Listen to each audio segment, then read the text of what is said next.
أعوذ بالله من الشيطان الرجيم. بسم الله الرحمن الرحيم. والضحى والليل إذا سجى ما ودعك ربك وما قلى وللآخرة خير لك من الأولى ولسوف يعطيك ربك فترضى ألم يجدك يتيما فآوى ووجدك ضالا فهدى ووجدك عائلا فأغنى فأما اليتيم فلا تقهر وأما السائل فلا تنهر وأما بنعمة ربك فحدث. صدق الله العظيم. Teman-teman yang dirahmati Allah Subhanahu wa taala, surat Ad-Duha ini adalah bisa dibilang kayak japrian dari Allah buat kita. Kenapa saya bilang japrian? Karena kalimat di dalam surat Ad-Duha itu personal banget. Allah kayak lagi ngomong dengan satu orang hambanya. Makanya kalau misalnya teman-teman lagi baca surat Ad-Duha, cobalah teman-teman rasain kita tuh lagi baca sebuah japrian dari Allah yang khusus buat kita. Jadi ketika Allah ngomong kamu di dalam surat Ad-Duha itu, kamu di situ adalah saya. Kamu di situ adalah teman-teman. Kamu di situ adalah kita yang sedang membaca surat Ad-Duha, bukan orang lain. Makanya Allah gunakan kata kamu. Seperti kalimat ma wadda'aka rabbuka wa ma qala walal akhiratu khairul laka minal ula, dan seterusnya. Tuhanmu, mu di situ adalah saya, kita. Tidak pernah benci kepada engkau wahai hambaku. Engkau di situ adalah kita, saya. Apalagi meninggalkanmu. Sesungguhnya akhirat lebih baik bagimu nanti daripada dunia. Jadi semua kata kamu, baik dalam bentuk berita maupun perintah atau larangan di dalam surat Ad-Duha, itu adalah kalimat japrian dari Allah untuk kita.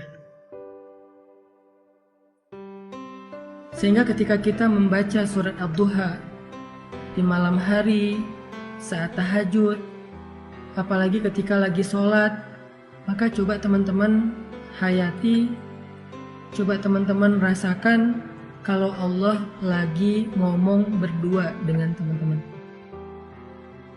Itu rahasia dari tadabbur surat Ad-Duha. Coba rasakan Allah tuh lagi ngomong berdua dengan teman-teman. Allah tuh lagi japri khusus ke nomor teleponnya teman-teman. Allah tuh lagi pengen menghibur teman-teman yang sedang sedih. Allah tuh lagi pengen menghibur kita yang sedang galau. Allah tuh lagi pengen menghibur kita yang sedang terluka. Allah tuh pengen menghibur kita yang sedang lemah dan merasa gak berdaya. Coba rasakan betapa indahnya kita dihibur oleh Allah. Kita dihibur oleh zat pemilik langit dan bumi. Kita dihibur oleh yang maha kasih sayangnya berlimpah. Kita dihibur oleh zat yang maha indah. Kita dihibur oleh zat yang paling penyayang. Allah itu punya rasa kasihan yang sangat besar kepada kita. Lebih daripada kasihan seorang ibu kepada hambanya. lebih daripada kasihannya seorang ayah kepadanya.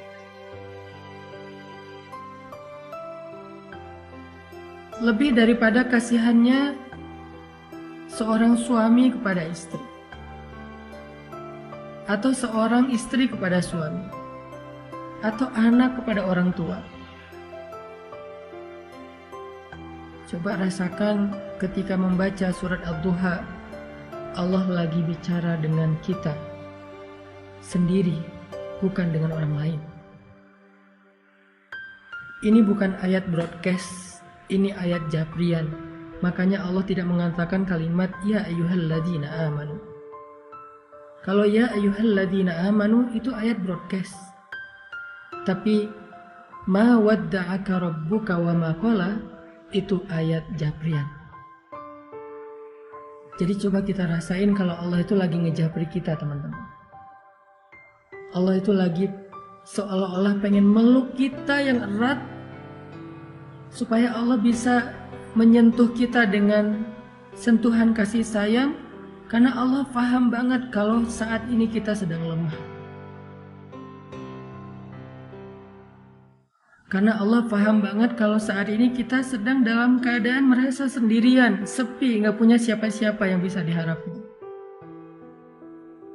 Karena Allah tahu banget, ngerasa banget gimana yang kita rasain hari ini, bahwa kita itu merasa sedang kecewa. Makanya Allah pengen bicara berdua dengan kita. Itulah perasaan Nabi ketika ayat ini turun, teman-teman. Perasaan kehilangan, perasaan takut, perasaan bingung, perasaan galau, perasaan lemah, perasaan kecewa, sedih. Perasaan-perasaan itu benar-benar mengganggu Nabi sekian hari.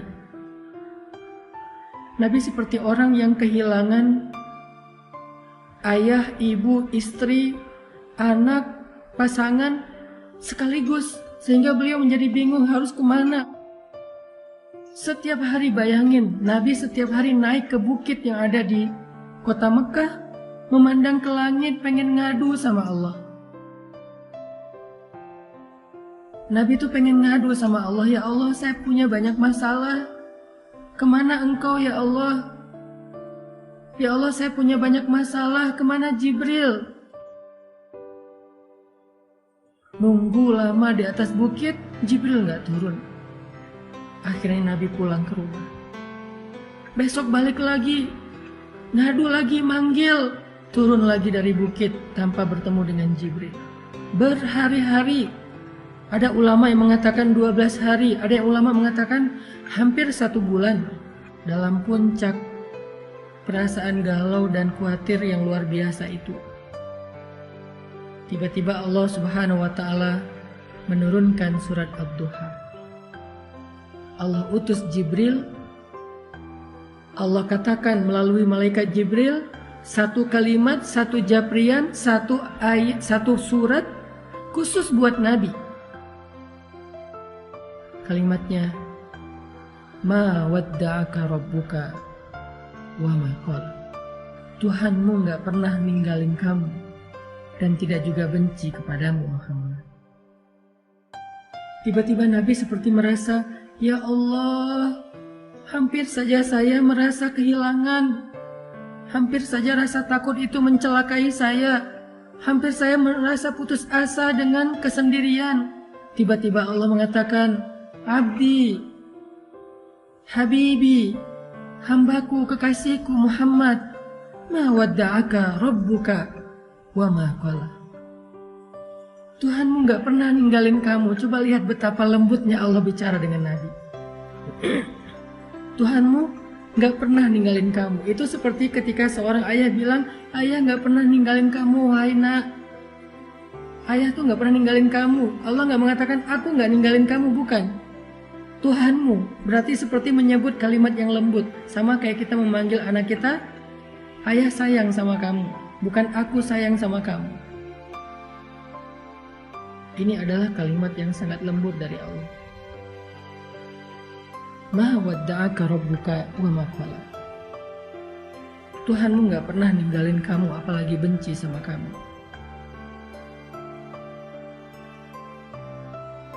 Dan setelah Nabi membaca surat ini, lalu surat ini ditulis oleh para sahabat di dalam mushaf, maka sejak saat itu surat ini menjadi surat pribadi dari Allah kepada semua hamba yang pernah merasakan apa yang dirasakan Nabi. Kehilangan, ketakutan, kebingungan, hilang arah, sedih, kecewa.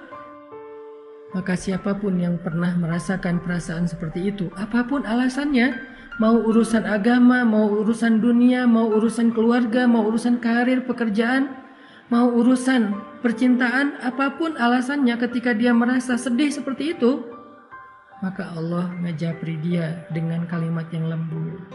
Hambaku, ma wadda'aka rabbuka wa ma qala. Tuhanmu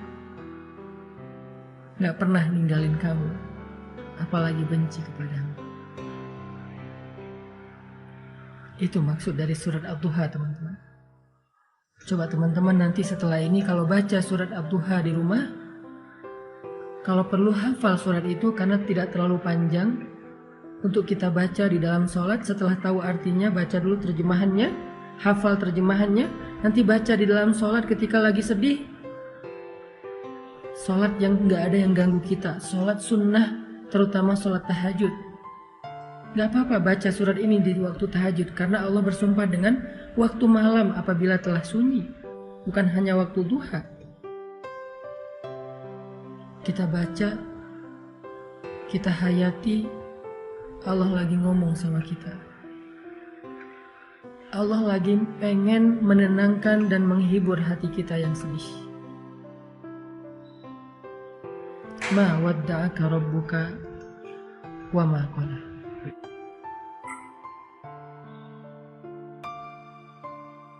Kemudian Allah katakan juga, walal akhiratu khairul laka minal ula.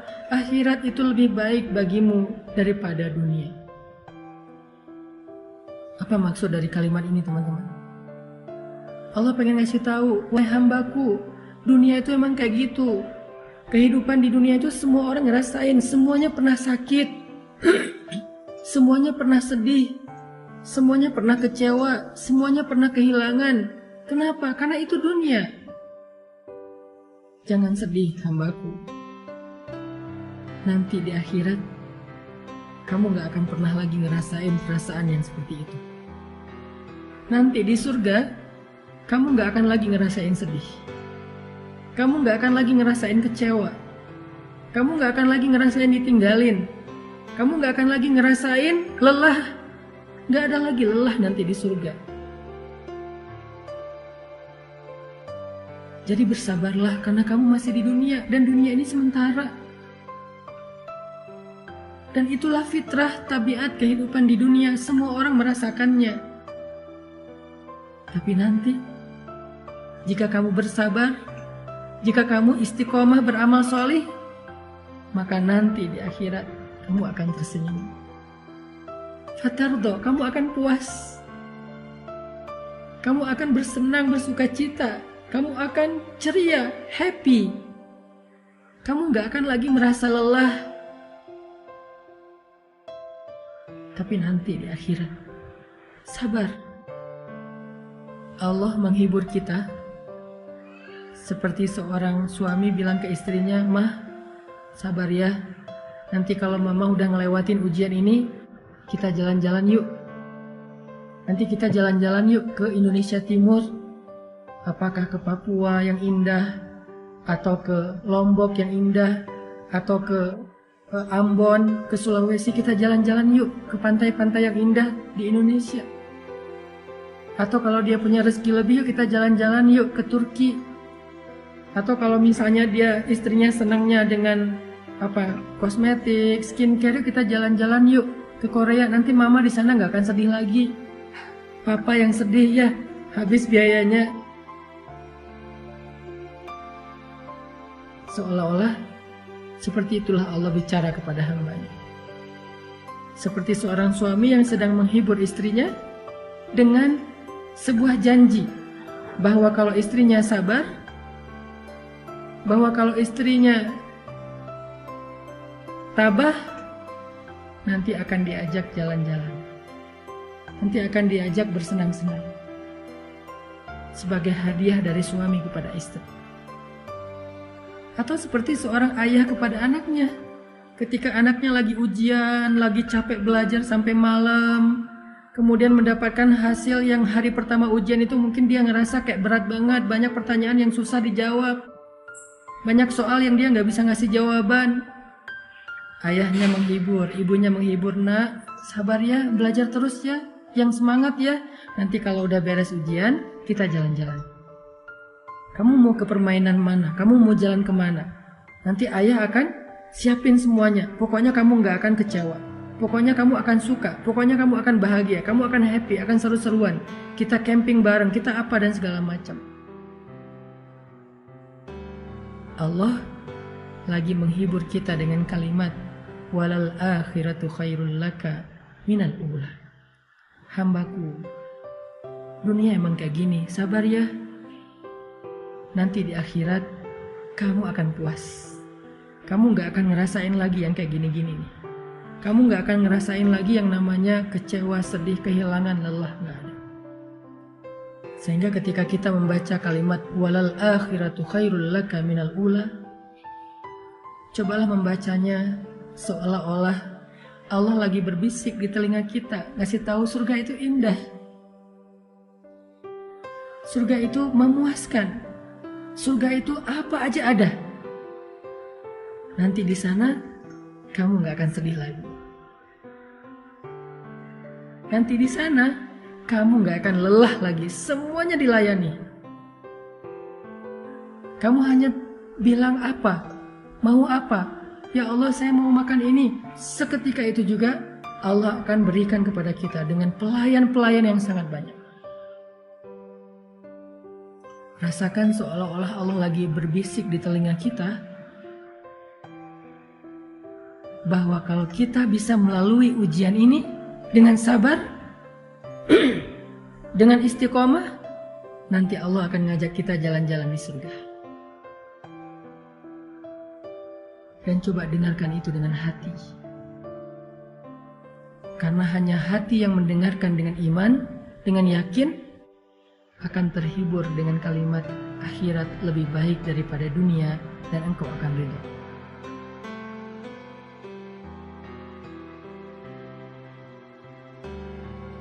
Setelah Allah katakan kalimat-kalimat ini, walal akhiratu khairul laka minal ula wala sawfa yu'tika rabbuka fatardha, maka kalimat berikutnya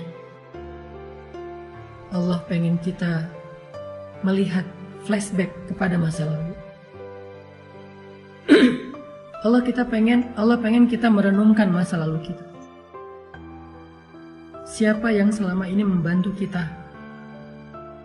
Siapa yang selama ini menolong kita ketika kita punya masalah? Siapa yang menghidupkan kita, menciptakan kita, memelihara kita, memberi kita rezeki selama ini? Bukankah Dia Allah yang ngasih kita kehidupan?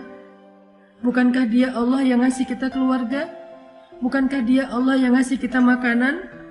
Yang ngasih kita rezeki? Yang ngasih kita pemeliharaan? Alam yajidka yatiman fa'awa wa wajadaka dhallan fahada wa wajadaka ailan fa'aghna.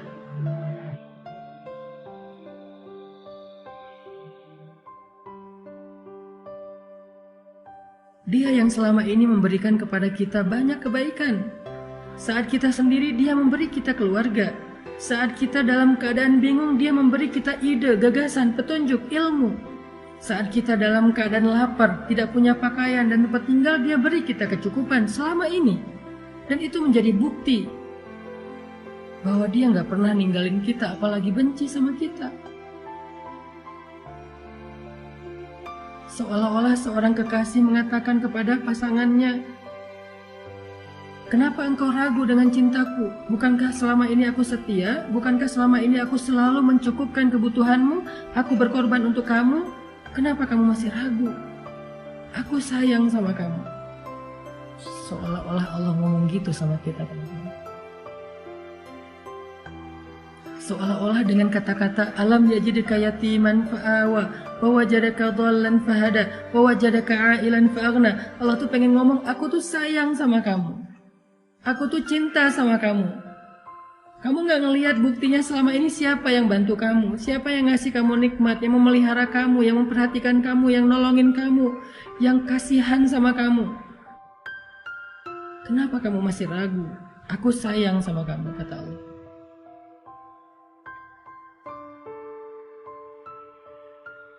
Sehingga dengan ayat itu Allah pengen kita yakin, kita percaya kalau Allah itu gak benci sama kita. Manusia boleh datang dan pergi, tapi Allah gak pernah meninggalkan kita. Manusia boleh kadang mencintai kita, tapi tiba-tiba membenci kita. Tapi Allah cintanya abadi untuk kita. Sehingga ketika kita yakin Allah gak pernah ninggalin kita, Allah sayang sama kita, maka saat itu juga hati kita akan terobati. Saat itu juga sempitnya dada kita akan terasa lega. Yang terakhir, paragraf terakhir di surat itu Allah katakan, wa ammal yatim fala taqhar wa ammas sa'il fala tanhar wa amma bi ni'mati rabbika fahaddits. Apa maksudnya? Maksudnya, jangan berhenti berbuat baik. Jangan berhenti untuk menjadi orang yang bermanfaat. Kalau kamu kecewa karena berbuat baik, ada Allah. Teruslah berbuat baik. Kalau kamu merasa lelah untuk berbuat baik, ada Allah. Teruslah berbuat baik. Kalau kamu merasa capek untuk berkorban kepada seseorang, teruslah berkorban kepada seseorang yang halal bagimu, ayah dan ibumu, pasangan halalmu, anakmu, keluargamu, sahabatmu. Gak apa-apa kalau kamu kecewa atau dikecewain, tapi Allah gak pernah ngecewain kamu. Teruslah berbuat baik. Itu maksud dari surat Ad-Duha, teman-teman. Coba rasakan itu ketika kita sedang membacanya, apalagi di dalam sholat, berarti kita telah membaca Al-Quran dengan tadabbur. Berarti kita sedang membaca Al-Quran dengan tafakkur. Indah banget ya surat Ad-Duha. Makanya surat ini menjadi surat favorit saya banget. Saya kalau lagi galau, sedih, saya baca surat Ad-Duha, saya menempatkan diri sebagai hamba yang lagi lemah dan butuh Allah, tapi pengen berdua aja, gak mau diganggu sama yang lain. Pengen berdua aja sama Allah, pengen ngadu sama Allah. Ya Allah, saya punya banyak masalah. Ya Allah, saya lemah. Ya Allah, saya capek. Terus saya harus gimana ya Allah? Setelah saya menyampaikan pertanyaan-pertanyaan itu, saya baca surat Ad-Duha. Sampaikan dulu aja keluh kesah kita. Curhat aja dulu yang sehabis-habisnya sama Allah. Ngomong aja sama Allah tanpa harus ada jaim-jaiman. Ya Allah, saya capek. Ya Allah, saya sedih. Ya Allah, saya terluka. Ya Allah, saya sendiri. Ya Allah, ya Allah, ya Allah. Ngomong sama Allah. Setelah semua pertanyaan itu udah kita keluarkan, unek-uneknya udah kita keluarin kepada Zat yang Maha Pengasih, lalu baca surat Ad-Duha. Maka kita akan menemukan jawabannya. Baca surat Ad-Duha, maka kita seperti merasa dijawab langsung oleh Allah Subhanahu. Kayak gitu cara membaca surat Ad-Duha.